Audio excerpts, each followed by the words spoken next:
നമസ്കാരം, chat with ഭക്തന്റെ പുതിയ വീഡിയോയിലേക്ക് സ്വാഗതം. വെൽക്കം ടു ചാറ്റ് വിത്ത് ഭക്തൻ പോഡ്കാസ്റ്റ്. ടുഡേ യെസ്, അപ്പോൾ ഇന്ന് ഞങ്ങൾ രണ്ടുപേരും കൂടിയാണ് ചാറ്റ് വിത്ത് ഭക്തൻ പോഡ്കാസ്റ്റിൽ വന്നിരിക്കുന്നത്. സുജിത് ഭക്തൻ ആൻഡ് ശ്വേത ഭക്തൻ. യെസ്, അപ്പോൾ ഇന്ന് നിങ്ങൾ കാണുമ്പോൾ തന്നെ നിങ്ങൾക്ക് മനസ്സിലാവും ഞങ്ങളുടെ പോഡ്കാസ്റ്റ് സെറ്റപ്പുകളൊക്കെ അപ്ഡേറ്റ് ചെയ്തു. നമ്മൾ പുതിയ മൈക്കൊക്കെ വാങ്ങിച്ച്. അയ്യോ, എൻ്റെ കോഫി മഗ് ഇത് മഗ് ചുമ്മാ ഭംഗിക്ക് ഇവിടെ ഇങ്ങനെ വെക്കണമല്ലോ, കാല് ചുമ്മാ ഇടക്കിടക്ക് ഇങ്ങനെ. എന്നാലും നിങ്ങൾക്ക് എനിക്ക് ഒരു കോഫി വാങ്ങിച്ച് തന്നൂടായിരുന്നോ? കോഫി ഉണ്ടാക്കി എടുത്ത് വെച്ചാൽ മതി. നമ്മളെ സ്റ്റുഡിയോ എന്ന് പറയുന്നത് നമ്മുടെ വീട് തന്നെയാണ്. നമ്മുടെ വീട്ടിൽ തന്നെയാണ് നമ്മുടെ സ്റ്റുഡിയോ ക്രമീകരിച്ചിരിക്കുന്നത്. നമ്മൾ ഒരു പോഡ്കാസ്റ്റ് ആരംഭിച്ചിട്ട് ഇപ്പോൾ ഒരു 4-5 മാസമായി. നമ്മൾ പല സ്ഥലങ്ങളിൽ വെച്ച് പോഡ്കാസ്റ്റ് ഷൂട്ട് ചെയ്തു. നമ്മൾ ഹോട്ടലുകളിൽ വെച്ച് ചെയ്തു, സ്റ്റുഡിയോയിൽ വെച്ച് ചെയ്തു, വീട്ടിൽ വെച്ച് ചെയ്തു, പിന്നെ അൽബേനിയയിൽ വെച്ച് ചെയ്തു, UK ഷംജിത് ഭായിയുടെ വീട്ടിൽ വെച്ച് ചെയ്തു. അങ്ങനെ ഒരു സഞ്ചരിക്കുന്ന പോഡ്കാസ്റ്റ് ചാനലായിരുന്നു ചാറ്റ് വിത്ത് ഭക്തൻ. അപ്പോൾ പലരും പറഞ്ഞു ഇതുപോലൊരു മൈക്ക് മുമ്പിലുണ്ടെങ്കിലേ പോഡ്കാസ്റ്റ് കാണാനൊരു ഗുമ്മുള്ളൂ. പോഡ്കാസ്റ്റ് പൊതുവെ ആൾക്കാർ കേൾക്കുകയാണ് ചെയ്യുന്നത്, പക്ഷേ എന്നിരുന്നാലും പോഡ്കാസ്റ്റ് കാണുക എന്ന് പറയുന്നത് കുറച്ച് ആളുകളുടെ ഒരു വിനോദം കൂടിയാണ്. എസ്പെഷ്യലി നമ്മൾ യൂട്യൂബിൽ വീഡിയോ ഇടുമ്പോഴത്തേക്കിനും. അറ്റ് ദ സെയിം ടൈം സ്പോട്ടിഫൈയിലും പിന്നെ നമ്മുടെ യൂട്യൂബ് മ്യൂസിക്കിലും ആപ്പിൾ മ്യൂസിക്കിലും ഒക്കെ നമ്മുടെ പോഡ്കാസ്റ്റുകൾ അവൈലബിൾ ആയിട്ട് വരുന്നുണ്ടെങ്കിലും നമുക്ക് ബേസിക്കലി ഇത് കാണുമ്പോൾ ഒരു നയനാനന്ദകരമായിട്ട് കാര്യങ്ങൾ വരണമെന്നുണ്ടെങ്കിൽ അതിന് ഇതുപോലെയുള്ള പോഡ്കാസ്റ്റ് മൈക്ക് ആവശ്യമാണ്. അതെ, പോഡ്കാസ്റ്റ് മൈക്ക് ആവശ്യമാണ് എന്ന് പറയുന്നത് കൊണ്ട് നമ്മൾ അത്യാവശ്യം പൈസ ഇൻവെസ്റ്റ് ചെയ്തു. ഈ പോഡ്കാസ്റ്റ് മൈക്കിനൊക്കെ നല്ല വിലയാണ് ഗൈസ്. കഴിഞ്ഞ ദിവസങ്ങളിൽ വാങ്ങിച്ചു. അപ്പോൾ മൈക്ക് വാങ്ങിച്ചു. മൈക്ക് മാത്രമല്ല, ഈ മൈക്ക് വാങ്ങുമ്പോഴത്തേക്കിനും ഇതിനോടനുബന്ധമായിട്ട് ഈ മൈക്കിന് മിക്സർ വാങ്ങിക്കണം. ഇതിപ്പോൾ നമ്മൾ 2 മൈക്കാണ് വെച്ചിരിക്കുന്നത്, എനിക്കൊന്ന് ശ്വേതയ്ക്കൊന്ന്, പിന്നെ ഒരു മൈക്ക് എക്സ്ട്രാ ഉണ്ട്. 3ാമതൊരു ഗസ്റ്റ് വരികയാണെങ്കിൽ അയാൾക്ക് ഇരിക്കണമെങ്കിൽ അതുണ്ട്. പിന്നെ 4ാമതൊരു ഗസ്റ്റ് വരികയാണെങ്കിൽ ഗസ്റ്റ് മൈക്കും കൂടെ വാങ്ങിച്ചുകൊണ്ട് വരികയാണെന്നുണ്ടെങ്കിൽ നമുക്കത് കണക്ട് ചെയ്യാനുള്ള ഓപ്ഷനും ഉണ്ട്. അപ്പോൾ റോഡിൻ്റെ മൈക്ക്, റോഡിൻ്റെ പിന്നെ മിക്സർ, പിന്നെ ഹെഡ്ഫോണ്, പിന്നെ ലൈറ്റ്, ക്യാമറ ഇതെല്ലാം കൂടെ റിട്ടേൺ കിട്ടുമെന്ന് ചോദിച്ചു കഴിഞ്ഞാൽ പോഡ്കാസ്റ്റ് ഇട്ടിട്ട് വലിയ കാശൊന്നും യൂട്യൂബിൽ നിന്ന് കിട്ടത്തില്ല. അതിന് വേറെ എന്തെങ്കിലും തരത്തിലുള്ള ബിസിനസ് സാധ്യതകൾ കണ്ടുപിടിക്കണം. അപ്പോൾ നമ്മൾ തുടർന്ന് അങ്ങോട്ട് നമ്മുടെ ചാനലിൽ കാര്യമായിട്ടുള്ള പോഡ്കാസ്റ്റുകൾ വരാൻ സാധ്യതയുണ്ട്, നമ്മൾ ഇടുന്നതായിരിക്കും. അപ്പോൾ ഇത് നമ്മുടെ ഒരു പരീക്ഷണ പോഡ്കാസ്റ്റാണ്. നമ്മളെങ്ങനെയാണ് നമ്മൾ അടുത്ത ദിവസങ്ങളിൽ നമ്മുടെ വീഡിയോകൾ വരുന്നത്, അല്ലെങ്കിൽ ഏത് രീതിയിലാണ് വരുന്നത്, അപ്പോൾ അതിൻ്റെ സൗണ്ട് ടെസ്റ്റും ചെക്കിങ്ങും, പിന്നെ മൈക്ക് ടെസ്റ്റും ചെക്കിങ്ങും, പിന്നെ ഇതിൻ്റെ എഡിറ്റിംഗ് ടെസ്റ്റ്, ബാക്കിയുള്ള പരിപാടികൾ, അങ്ങനെ എല്ലാം കൂടെ ആയിട്ടുള്ള പരിപാടി മൊത്തത്തിൽ ടെസ്റ്റ്. യെസ്. അപ്പോൾ ഇന്നത്തെ നമ്മുടെ ടോപ്പിക് എന്ന് പറയുന്നത് ബിഗ് ബോസ് കാണുന്നവരും ബിഗ് ബോസ് കാണാത്തവരും. യെസ്, ബിഗ് ബോസ് കാണുന്നവർ വേഴ്സസ് ബിഗ് ബോസ് കാണാത്തവർ. ഇതിൽ ഞാൻ ബിഗ് ബോസ് കാണാത്ത ആളാണ്. ബിഗ് ബോസ് കാണുന്ന ആളാണ് ശ്വേത. ഞാൻ കാണാത്തതെന്ന് പറഞ്ഞാൽ കഴിഞ്ഞ ബിഗ് ബോസ് ഞാൻ കാണുമായിരുന്നു. ഈ വർഷത്തെ ബിഗ് ബോസിൽ ഞാൻ കരീബിയൻ ആയിരുന്നു. അതുകൊണ്ട് എനിക്ക് കാണാൻ സമയം കിട്ടിയില്ലാത്തതുകൊണ്ട്, ഞാൻ ഫോളോ ചെയ്യാത്തത് കൊണ്ട് ഞാൻ ബിഗ് ബോസ് കണ്ടില്ല. അതുകൊണ്ട് എനിക്ക് ഭയങ്കര സമാധാനമായിരുന്നു. ഇടയ്ക്കിടയ്ക്ക് റീൽസൊക്കെ വരുമ്പം കാണുമായിരുന്നു. പിന്നെ തിരിച്ചിവിടെ നാട്ടിൽ വന്നപ്പോഴാണ് സത്യം പറഞ്ഞാൽ ഞാൻ വളരെയധികം അത് തീർന്നു കഴിഞ്ഞാലും എന്താ ഇവിടെ എൻ്റെ അമ്മ, ഊണിലും ഉറക്കത്തിലും തുരുമ്പിലും തൂണിലും തുരുമ്പിലും ബിഗ് ബോസ് അനുമോൾ മറ്റവൾ പിന്നെ ആരാണ് എങ്ങനെയല്ലേ അനുമോൾ അനീഷ് പിന്നെ കുറേ മോളുമാര് അവളുമാര് എന്നൊക്കെ പറഞ്ഞുകൊണ്ട് ഇത് കാണാത്ത ആൾക്കാർക്ക് ഇത് കേൾക്കുമ്പോൾ ഭയങ്കര രസമാണ്. കാണുന്ന ആൾക്കാർക്ക് അറിയാം ഇതിൻ്റെ രസം. So what do you get from Bigg Boss? പ്രത്യേകിച്ചൊന്നുമില്ല, ഒരു രസം. ആൾക്കാർ തല്ലുകൂടുന്ന കാണുമ്പോൾ ഒരു സുഖം. അത്രേ ഉള്ളൂ. അതായത് അന്യന്റെ വീട്ടിൽ എന്താണ് സംഭവിക്കുന്നത് കാണാൻ മലയാളിക്ക് താല്പര്യമാണ്. മലയാളിക്കല്ല, എല്ലാവർക്കും താല്പര്യമാണ്, ലോകത്ത് എല്ലായിടത്തും. അത് ഏത് രാജ്യത്ത് പോയാലും അത് അങ്ങനെയാണ്. ഒരു അയൽവാസി ഉണ്ടെങ്കിൽ അതിനൊരു വേറൊരു അയൽവാസി ഉണ്ടാവും. അപ്പോൾ ഈ വീട്ടിൽ എന്താ നടക്കുന്നതെന്ന് അവൾ കാണാനൊരു ആഗ്രഹം ഉണ്ടാവും, ആ വീട്ടിലെന്താ നടക്കുന്നത് ഈ വീട്ടിലാണ് ആൾക്കാർക്ക് ആഗ്രഹം ഉണ്ടാവും. സോ പൊതുവേ ദാറ്റ് ഈസ് ബേസിക്കലി ഹ്യൂമൻ നേച്ചറാണ്. സോ ബേസിക്കലി അത്രേ ഉള്ളൂ. അതല്ല, but this is like we get to know our favorite people, how they are in real life. എങ്ങനെയാണ് അവർ എന്നൊക്കെ നമുക്ക് അറിയാൻ പറ്റും. So that is one of the show which brings their character. അത് മാത്രമല്ല, ബിഗ് ബോസ് വഴക്ക് മാത്രമല്ല, ബിഗ് ബോസ് ഇസ് അതിൽ അവരിടുന്ന ഡ്രസ്സുകൾ നമുക്ക് കാണാം. പിന്നെ അവരെങ്ങനെയാണ് അവരുടെ പേഴ്സണാലിറ്റി കാണിക്കുന്നത്. Do you think it's real? അവരുടെ പേഴ്സണാലിറ്റി അവർക്ക് ഫേക്ക് ചെയ്തൂടെ? ഒരു വീട്ടിൽ നിൽക്കുമ്പോൾ, ഒരാളുടെ വീട്ടിൽ നിൽക്കുമ്പോൾ ആള് പലവരുമായിട്ട് മിണ്ടും. അപ്പൊ അവിടെ ആയിരിക്കും എൻ്റെ തനി സ്വരൂപം പുറത്തു വരുന്നത്. Okay. So that is what is Bigg Boss. Your reality is coming to പക്ഷെ എന്തായാലും വേണമെന്നുണ്ടെങ്കിൽ കുറെ കാര്യങ്ങൾ ഫേക്ക് ചെയ്യാൻ പറ്റില്ലേ? നമ്മളിപ്പോ ഈ ഒരു വീട്ടിൽ താമസിക്കുവാണ്, ഇവിടെ നമ്മൾ വഴക്കുണ്ടാക്കുമ്പോൾ നമ്മൾ മാത്രമേ കാണുന്നുള്ളൂ. അല്ല, താഴെയുള്ള ഫ്ലാറ്റിലെ ആൾക്കാരും മേലുള്ള ഫ്ലാറ്റിലെ ആൾക്കാരൊക്കെ കേൾക്കുകയും കാണുകയൊക്കെ ചെയ്യുന്നില്ലേ? ആര് വന്നു കാണും? നമ്മൾ തമ്മിൽ അടി ഉണ്ടാക്കുമ്പോ അവര് പറയത്തില്ലേ ശബ്ദം കൂടുതലാന്നൊക്കെ പറഞ്ഞ് ആരെങ്കിലും പറയും. ഇപ്പൊ താഴെ ശബ്ദം ഉണ്ടാവുമായിരിക്കും, നമ്മൾ കേൾക്കുന്നുണ്ടോ? ഇല്ലല്ലോ. അതിവിടെ സൗണ്ട് പ്രൂഫ് ഉള്ളതുകൊണ്ടല്ലേ? അത്രേ ഉള്ളൂ. ഇല്ലേ? ഇല്ലെങ്കിൽ കേൾക്കുമല്ലോ. ഇവിടെ സൗണ്ട് പ്രൂഫ് ഇല്ലാന്നുണ്ടെങ്കിൽ ഇവിടെ ഞാനും ശ്വേത തമ്മിൽ അടി ഉണ്ടാക്കുന്നതും ശ്വേത ഋഷിയായിട്ട് അടി ഉണ്ടാക്കുന്നതൊക്കെ ഇവിടെ ഫ്ലാറ്റിലെ ആൾക്കാർ മൊത്തം കേട്ടാനെ. തീർച്ചയായും ഇല്ലേ? പിന്നല്ല. അപ്പം ഞാൻ ചോദിക്കുന്നത്, എൻ്റെ ഒരു ചോദ്യം ഇതാണ്. ബിഗ് ബോസ് എന്ന് പറഞ്ഞ പരിപാടിയിൽ ഈ 100 ദിവസം തികച്ചു നിൽക്കുന്ന ആൾക്കാർ, do you think they are actually showing themselves in A proper വേ? അവർക്ക് ഫേക്ക് ചെയ്തൂടെ? അവർക്ക് പല കാര്യങ്ങളും ഫേക്ക് ചെയ്തൂടെ? അല്ല, ഫേക്ക് ചെയ്യുന്നവരും ഉണ്ട്, ഫേക്ക് ചെയ്യാത്തവരും ഉണ്ട്. അപ്പൊ പൊതുവെ അവരുടെ പേഴ്സണാലിറ്റി അവിടെ നിന്ന് പുറത്ത് വരുന്നുണ്ട്. സോ ഇറ്റ്സ് ലൈക്ക് ആർക്കും അങ്ങനെ ഫേക്ക് ചെയ്യാൻ പറ്റത്തില്ല. To tell you the fact, because you are in front the camera. Fake ചെയ്താൽ ആൾക്കാർക്ക് മനസ്സിലാവും, ഓ അയാൾ ചുമ്മാ കളിക്ക് വേണ്ടി ഷോ കാണിക്കുക. നമ്മൾ തന്നെ പറയും, നമുക്കറിയും ഒരാൾ കാണിക്കുമ്പോൾ, ഇല്ലെങ്കിൽ അയാളെ കാണിപ്പോൾ see you looking at me like this. അപ്പൊ നിങ്ങൾ വേണം നോക്കുന്നതാണോ, നിങ്ങൾ ഫേക്ക് ചെയ്യുവാണോ? അത് പറ. ഞാൻ നിന്നെ നോക്കുവാണല്ലോ, നോക്കിയല്ലേ പറ്റുള്ളൂ. നോട്ടത്തിലും ഉണ്ടാവും, വേറെ ആരും നോക്കാൻ പറ്റൂലല്ലോ. അപ്പൊ അങ്ങനെയാണ്. This is what is basically that is what is reality. Okay, so this is coming on TV, it's everybody is watching it. So how can you fake? Tell me that. Bigg Boss പരിപാടിയിൽ വിളിച്ച ശ്വേത പോവോ? ഞാൻ പോകത്തില്ല. എന്താ പോകത്തെ? എനിക്ക് പോകാൻ താല്പര്യമില്ല. ഞാൻ ഇതിനാ പുറത്ത് ട്രോൾ ആവുന്നേ? അല്ലാതെ തന്നെ ആൾക്കാർ എന്നെ ട്രോളുന്നുണ്ട്. So why should I go in front of T V and get my തനി സ്വരൂപം outside in front of everybody? വേണ്ടല്ലോ. Okay, fine. So let me ask you one thing. നമുക്ക് ഈ ബിഗ് ബോസ് വന്നതോടുകൂടി പലതരത്തിലുള്ള ചർച്ചകൾ വരാറുണ്ട്. ഇപ്പോൾ കഴിഞ്ഞ വർഷത്തെ ബിഗ് ബോസിൽ, ഈ വർഷത്തെ ബിഗ് ബോസിൽ, ഇതിനകത്ത് ഞാൻ കണ്ടൊരു സംഭവം എന്ന് പറയുന്നത്, കഴിഞ്ഞ വർഷത്തെ ബിഗ് ബോസിൽ LGBT കമ്മ്യൂണിറ്റിയിൽ നിന്നുള്ള കുറച്ച് ആളുകളൊക്കെ ഉണ്ടായിരുന്നു. അതായത് ഇപ്പം എന്താ പറയുക, എന്താളുടെ പേര്? അഭിഷേക് അല്ലേ? അഭിഷേക്, പിന്നെ Jaanmoni is a transgender, right? So ആ ട്രാൻസ്ജെൻഡർ കമ്മ്യൂണിറ്റി പെടുന്ന ഒരാളുണ്ടായിരുന്നു. ഇത്തവണ they were a lesbian couple. അപ്പോൾ ഈ ലെസ്ബിയൻ കപ്പിൾസിന് ഭയങ്കര വലിയ ഒരു സ്വാഗതം അല്ലെങ്കിൽ ഒരു വെൽക്കമിങ് കമ്മ്യൂണിറ്റിയിൽ, ഈ ഒരു സൊസൈറ്റിക്ക് മുമ്പിൽ കിട്ടിയതായിട്ട് നമുക്ക് കാണാം. പക്ഷേ എന്തുകൊണ്ട് ഈ ഒരു വെൽക്കമിങ് കഴിഞ്ഞ ബിഗ് ബോസ് സീസണിൽ ജാൻമണിക്കും അഭിഷേകിനും കിട്ടിയില്ല? അല്ലെങ്കിൽ ജാൻമണിയെ ഇപ്പോഴും പല ആൾക്കാരും കളിയാക്കുന്നത് എന്തുകൊണ്ടായിരിക്കും? അവർ ബിഗ് ബോസിൽ വന്നിട്ട് അവരുടെ ആ ഒരു കാഴ്ചപ്പാടുകൾ കാണിക്കാൻ സാധിക്കാത്തത് കൊണ്ടാണോ? അതോ ഇവർ നല്ല രീതിയിൽ ജനങ്ങളുടെ മുമ്പിൽ പ്രൊജക്റ്റ് ചെയ്ത് കാണിച്ചത് കൊണ്ടാണോ? അതോ ഇവർ കാണാൻ കുറച്ച് ഭംഗിയുള്ള പെൺകുട്ടികളായതുകൊണ്ടാണോ? എന്തായിരിക്കും അതിൻ്റെ reason? Transgender is a person who is been seen everywhere. നമുക്ക് കുറേ പേരുണ്ട്. That is what I feel. India വിട്, കേരളത്തിൽ സംബന്ധിച്ച് ഞാൻ നോക്കുമ്പോൾ there are lot of transgender people. നമ്മൾ ജീവിതത്തിൽ തന്നെ നമ്മൾ കുറേ പേരെ കാണാറുണ്ട്. So probably they are already people know that അങ്ങനത്തെ ആൾക്കാർ ഉണ്ടെന്ന്. So they are already welcomed in to the community like that already. Probably it's because that first time ആയിരിക്കും ഇങ്ങനൊരു, I don't no, this is എൻ്റെ ഒരു കാഴ്ചപ്പാടാണ്. ഇത്ര നല്ല ഒരു വെൽക്കമിങ് എനിക്ക് തോന്നുന്നു ഇതിനു മുമ്പ് കിട്ടിയിട്ടില്ലെന്ന് തോന്നുന്നു. ഇല്ല, I don't think so. Probably it is true. May be അവർ രണ്ട് പെണ്ണുങ്ങൾ they have gone through a lot of things. So അതിൽ നിന്ന് അവർ ജീവിച്ച് they got a good welcome here. That is a big thing, no? ഇത് ശരിക്കും ഇത് ഇന്ത്യയിലാണ് സംതിങ് ന്യൂ.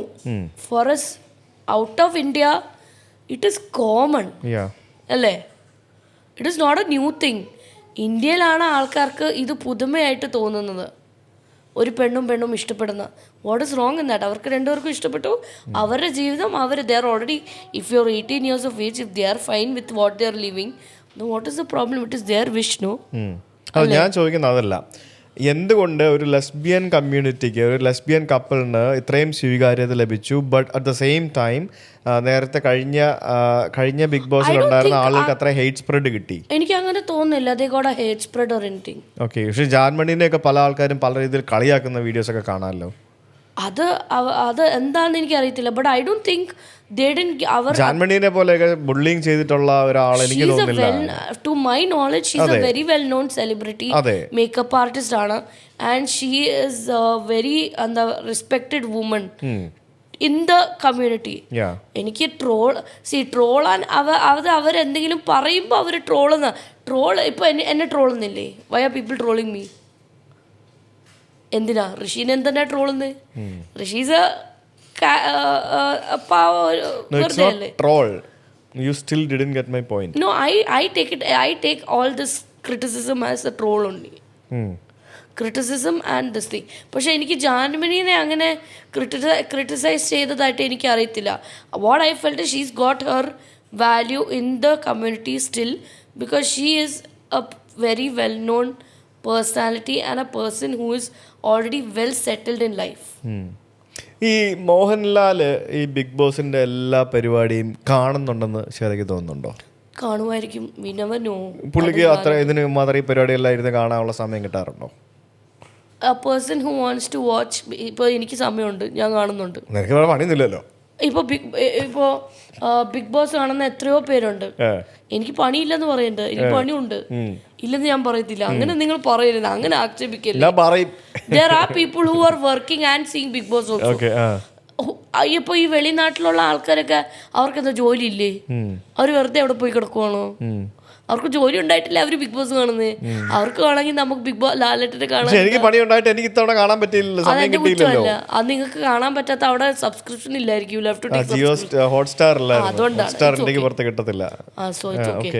അതുകൊണ്ട് പിന്നെ ടെലഗ്രാമിലൊക്കെ കാണാം. അത് അൺഎത്തിക്കൽ വേ ആണ്, നമ്മൾ ചെയ്യാൻ പാടില്ല. അത് നിങ്ങൾക്ക് ഇഷ്ടമല്ലാത്തതുകൊണ്ടാണ് നിങ്ങൾ കാണാത്തത്. അതാണ് മെയിൻ റീസൺ.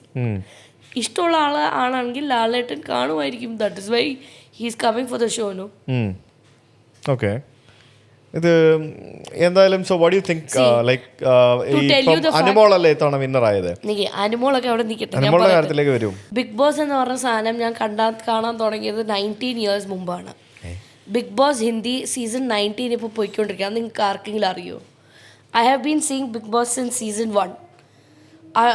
രാഹുൽ റോയ് ജയിച്ചത്, അതായത് ആ സീസൺ 1 ജയിച്ച അമിതാഭ് ബച്ചൻ ആയിരുന്നു അത് ഹോസ്റ്റ് ചെയ്തത്.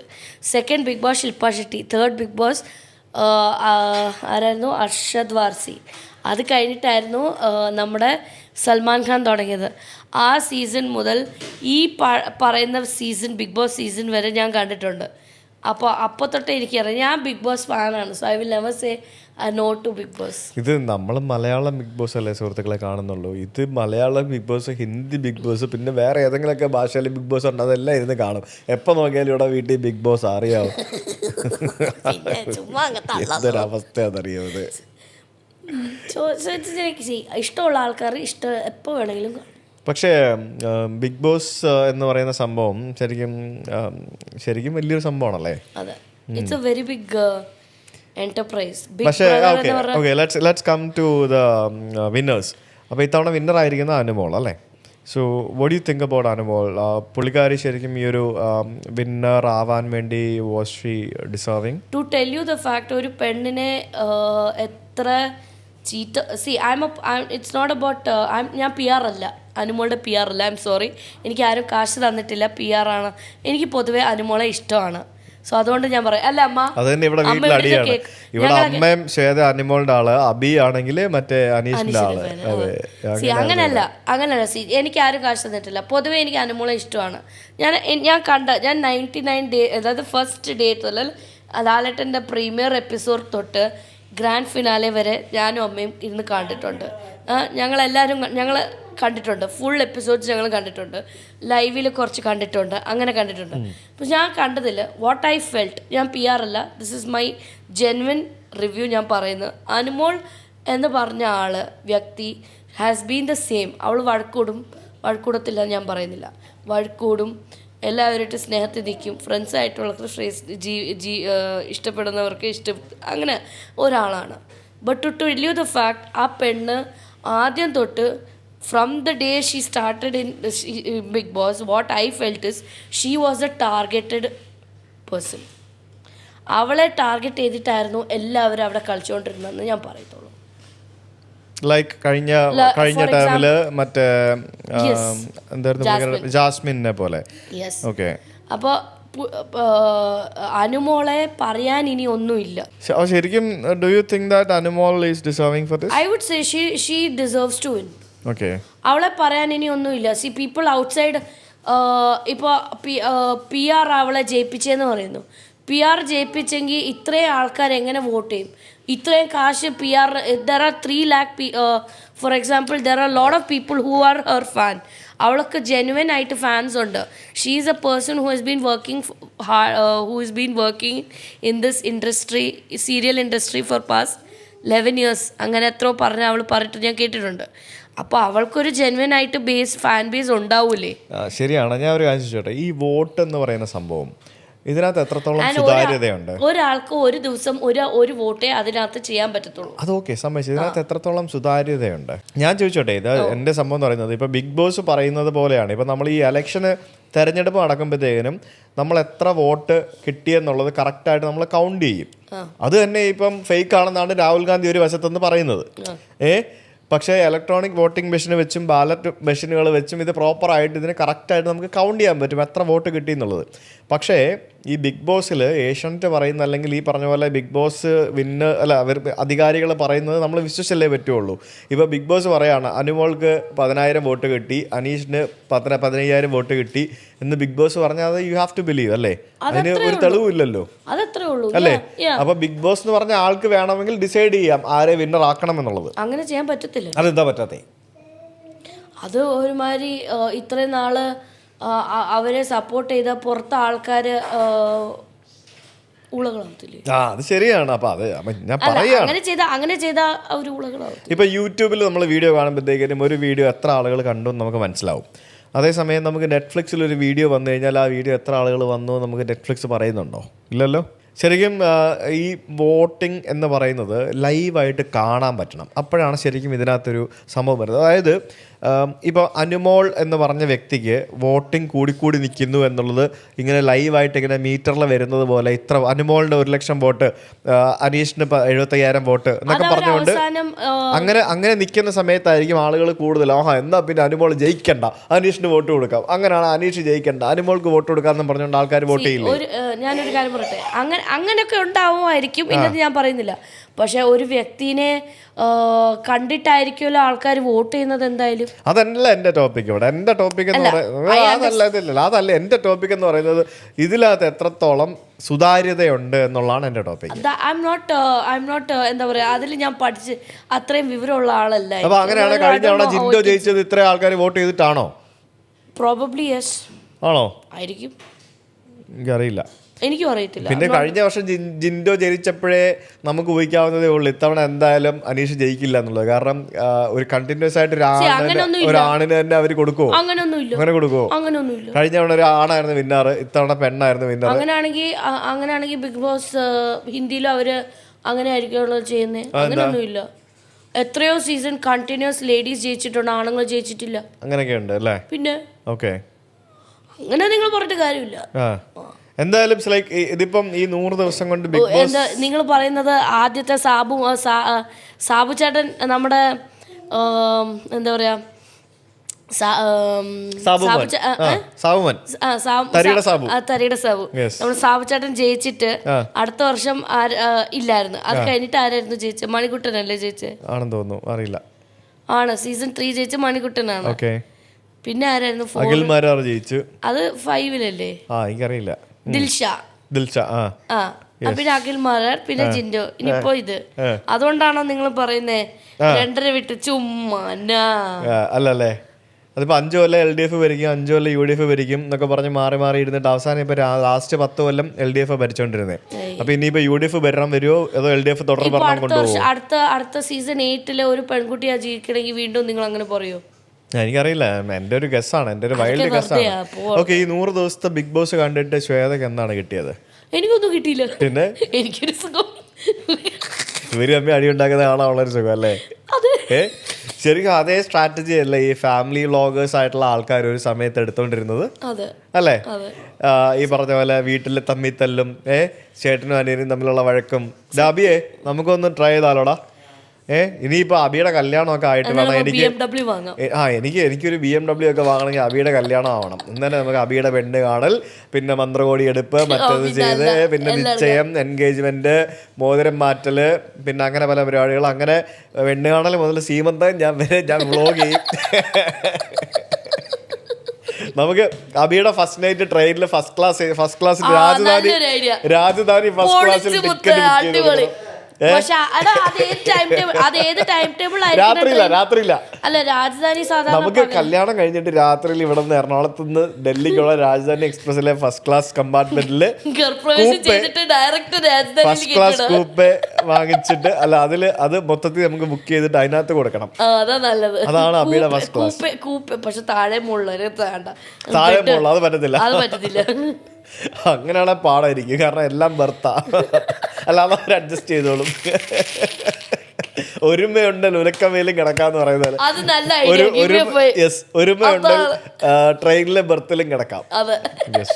ഇല്ലെങ്കിൽ പിന്നെ സിംഗപ്പൂർ എയർലൈൻസിനെ ഫസ്റ്റ് ക്ലാസ് എടുത്ത് കൊടുക്കണം. അതാകുമ്പോൾ അവർ ബെഡ് സെറ്റ് ചെയ്ത് കൊടുക്കും. കപ്പിൾ ബെഡ് ഒക്കെ ഉണ്ട്. അതൊരു ഐഡിയ ആണ്. യെസ്, കുഴപ്പമില്ലല്ലോ അത്രയൊക്കെ. അല്ലെങ്കിൽ ഇനിയിപ്പോൾ അബിയുടെ കല്യാണം വന്നിട്ട് വേണം എനിക്കിനി നഷ്ടപ്പെട്ട റീച്ചൊക്കെ തിരിച്ചെടുക്കാൻ. ഇല്ലെങ്കിൽ ഇപ്പൊ ശ്വേത വിചാരിക്കുന്നില്ല കുറച്ച് നാളത്തേക്ക് അങ്ങനെ എന്തെങ്കിലുമൊക്കെ നടന്നാ. അതെ, അങ്ങനെ എന്തെങ്കിലുമൊക്കെ നടന്നാൽ മാത്രമേ. അടിപൊളിയായില്ലേ പോഡ്കാസ്റ്റ് ബിഗ് ബോസ് എന്ന് തുടങ്ങിയിട്ട് വേറെ എന്തൊക്കെയോ. ശ്വേത ഇപ്പം എന്തായാലും നമുക്ക് ഋഷിക്ക് ഒരു കൂട്ട് വേണം, കളിക്കൂട്ട് വേണം. അപ്പൊ നമുക്ക് അങ്ങനെയാണെന്നുണ്ടെങ്കിൽ നമുക്ക് വീണ്ടും സീമന്തകം, വീണ്ടും മറ്റത്, വീണ്ടും മറിച്ചത്. ഋഷിക്ക് വിശക്കുന്നു, എന്റെ കൊച്ചിന് വിശക്കുന്നെന്ന്. ഇപ്പൊ നമ്മൾ ഇത് തീർത്തിട്ട് വരാമേ. ഞങ്ങളൊരു പോഡ്കാസ്റ്റ് എടുത്തോണ്ടിരിക്കും, അത് തീർത്തിട്ട് വരാം. ഹലോ പറയുന്നോ? പറ. യെസ്, അവിടെ നോക്കി പറ, ക്യാമറ നോക്കി പറ. നീ ബിഗ് ബോസ് കാണുമായിരുന്നോ ഋഷി? ബിഗ് ബോസിൽ എന്താ ഇഷ്ടപ്പെട്ട്? തുടരുത്. ബിഗ് ബോസിൽ ആരെയാ ഇഷ്ടം ഋഷിക്ക്? അനീഷിനാണ്. ആളോ അവൻ അനീഷ് ഫാനാണോ? എന്താ പാടി, അമ്മ അനുമോൾ ഫാനും മോൻ അനീഷ് ഫാനും ആണല്ലേ? ശരി, ആണോ? ഇത് ആക്ച്വലി എന്താ പറയാ, ഞാനിവിടെ മാക്സിമം പറയുമായിരുന്നു ബിഗ് ബോസ് ഇവൻ വെച്ച് കൊടുക്കരുത് എന്നുള്ളത്. അപ്പൊ എന്തായാലും അങ്ങനെയൊക്കെയാണ്. അപ്പം ബിഗ് ബോസ് എന്ന് പറയുന്നത് ഒരു വീട്ടില്, ഇവിടെ ഇപ്പം ഋഷിയുള്ള സമയത്ത് കാണരുതെന്ന് ഞങ്ങൾ പറഞ്ഞാലും ഇതൊരു കൈൻഡ് ഓഫ് അഡിക്ഷനാണ്, ഇതൊരു കൈൻഡ് ഓഫ് ലഹരിയാണ്. ഇതിങ്ങനെ നമുക്കിങ്ങനെ കണ്ടുകൊണ്ടിരിക്കും. ഇവരിങ്ങനെ ഇത് ആരെയും കുറ്റപ്പെടുത്താനോ ഇതിനു വേണ്ടി ഒന്നും ചെയ്തല്ല. This just for fun. ഇതൊരു അഡിക്ഷനാണ് ബേസിക്കലി ഒരു അഡിക്ഷൻ തന്നെയാണ്. അവർ കുറെ കളികൾ കളിക്കുന്നുണ്ട്, ടാസ്ക് ചെയ്യുന്നുണ്ട്. See, it's not about only fight. അവരതിൽ എന്തോരം കളിയൊക്കെ കളിച്ചിട്ടുണ്ടെന്നറിയോ? ലൈവിൽ കണ്ടവർക്കറിയാം. So it's not only Big Boss is never always about fight. It is about everything. പൊതുവെ 24 hours ലൈഫ് ഇപ്പൊ നമ്മൾ ചെയ്യത്തില്ലേ, what's a day in my life എന്നൊക്കെ ചെയ്യത്തില്ലേ? So basically it is a day of life inside Big Boss house of all these people contestants. ഞാൻ എന്തായാലും ആലോചിക്കുന്നത്, അല്ല എന്റെ ചോദിച്ചു, നിങ്ങൾ എന്നോട് ചോദിച്ചു നീ പോവോന്ന്, നിങ്ങളെ വിളിച്ചത് നിങ്ങൾ പോവോ? ഞാൻ പോവില്ല, എനിക്ക് പറ്റത്തില്ല. ഇത് ഈ 100 ദിവസമൊക്കെ ഫോൺ ഇല്ലാണ്ടിരിക്കാന്നൊക്കെ പറയുമ്പോഴത്തേക്കിനും I don't know how they can survive അല്ലേ? ഞാൻ ഈ കഴിഞ്ഞ 2 മാസം കരീബിയൻ ട്രിപ്പിൽ ഞാൻ അവസാനമായപ്പോഴത്തേക്കും ഞാൻ സെയിൻറ്റ് വിൻസെൻ്റ് ആൻഡ് ഗ്രനഡൈൻസും ഗ്രനേഡയൊക്കെ എത്തിയപ്പോഴത്തേക്കും ഞാൻ ചടച്ചുപോയി. എനിക്ക് ഡിപ്രഷനായി പോയി അതുപോലെ. കാരണം മടുത്ത് തീരണില്ല. കുറേ രാജ്യങ്ങളില്ലേ ഇത്. ഇത് എല്ലാ രാജ്യത്തും ബേസിക്കലി ഒരു ഫുൾ ഡേ മതി, അല്ലെങ്കിൽ മാക്സിമം 2 ഫുൾ ഡേ മതി. ചിലയിടത്തൊക്കെ ഞാൻ 2 ഡേ. അതുകൊണ്ടാണ് ആൾക്കാര് ആ കാരീബിയൻ ഷിപ്പ് എടുത്തിട്ട് പോകുന്നത്. അത് ശരിക്കും ഷിപ്പ് എടുത്ത് പോയായിരുന്നെങ്കിൽ ഈസി ആയിരുന്നു, പൈസ ഇത്ര ആവില്ലായിരുന്നു. ഇത്രയും കാശും മുടക്കി. പക്ഷെ എനിക്ക് ചെയ്യാൻ പറ്റുന്ന എൻ്റെ ബക്കറ്റ് ലിസ്റ്റിൽ എൻ്റെ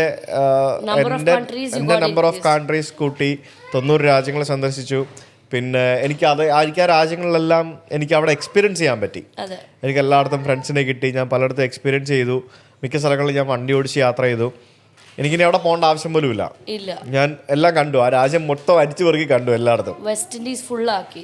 ഇനിയില്ല, കഴിഞ്ഞില്ല, ഇനിയുണ്ട്. നമുക്ക് സുരിനാമെ, ഗയാന, ജമൈക്ക ഒക്കെ ഉണ്ട്. അതൊക്കെ അത് പക്ഷേ വേറെ ഐലൻഡ്സ് അല്ല, അത് മറ്റ് സ്ഥലങ്ങളാണ്. അത് മെക്സിക്കോ, പനാമ എന്നൊക്കെ പറയുന്ന പോലെ. അത് പിന്നെ നോർത്ത് അമേരിക്കൻ ഭാഗങ്ങളാണ്.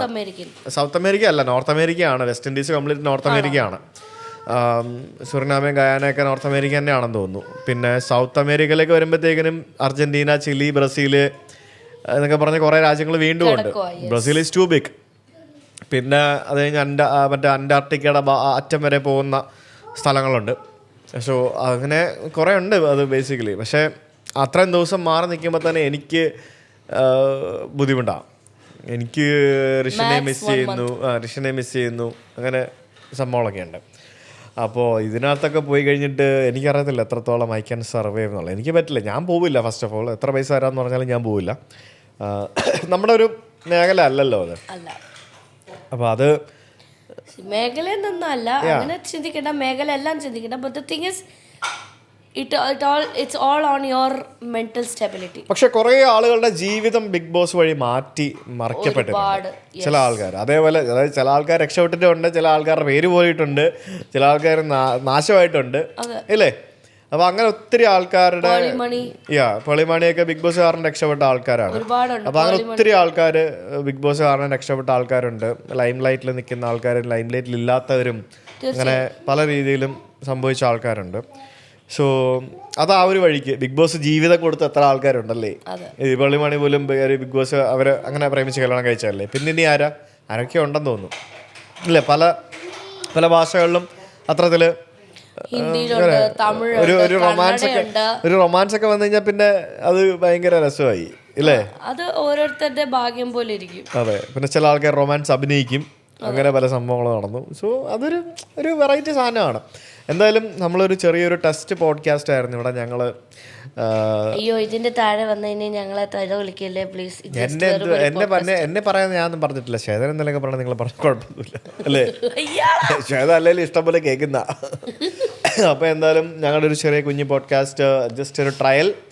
ആൻഡ് എന്തൊക്കെയാണ് ഇതിനകത്ത് ചേഞ്ചസ് വേണ്ടെന്നുള്ള അഭിപ്രായങ്ങളൊക്കെ നിങ്ങൾ പറയുക, അല്ലേ? അതെ. That's it. അപ്പം ഞങ്ങൾ ഇന്ന് ഫുഡ് കഴിക്കാൻ വേണ്ടി പുറത്തു പോകാൻ പോകുന്നു. ബൈ.